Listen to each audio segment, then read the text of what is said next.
läuft gleich wieder.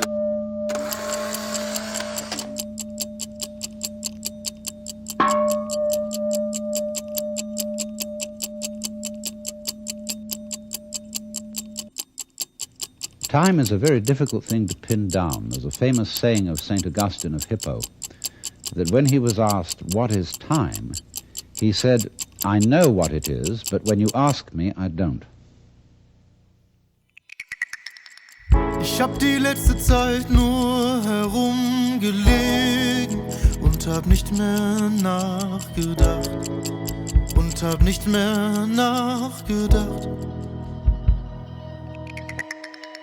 Ich hab die letzte Zeit versucht, was zu erleben. Lag im Bett und hab nichts gemacht. Lag im Bett und hab nichts gemacht.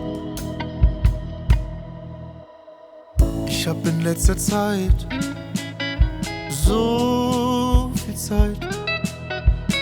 Ich hab in letzter Zeit so viel Zeit.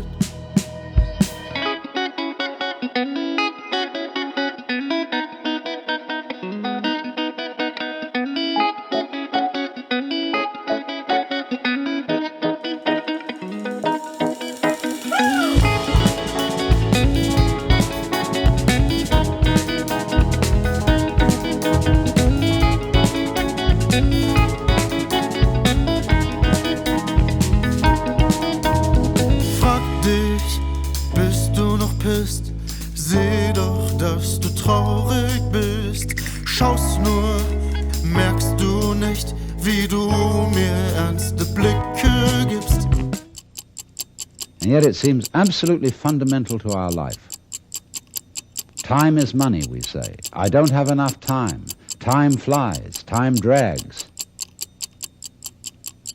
And I think we should go into the question of what this is. Frag dich, bist du noch pisst?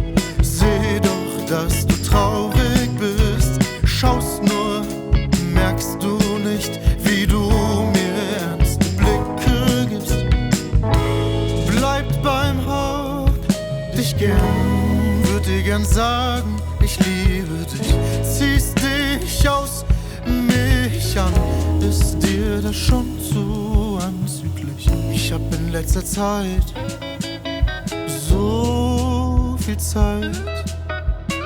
Ich hab in letzter Zeit so viel Zeit.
And I think we should go into the question of what this is, because in our ordinary common sense, we think of time as a one-way motion from the past, through the present, and on into the future.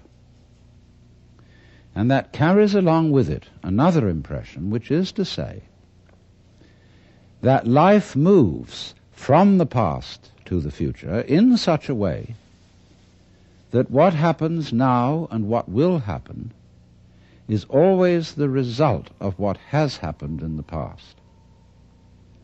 In other words, we seem to be driven along.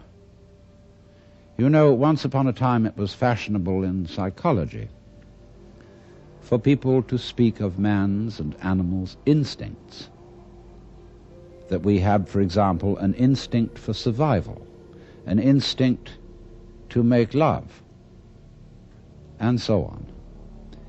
But nowadays that word has become unfashionable, and psychologists tend instead to use the word drives, and to speak of the need for food as a drive, the need for survival or for sex as drives. And that's a very significant word, because it's brought out, isn't it, by people who feel driven. I must say personally, if I feel hungry, I don't feel driven.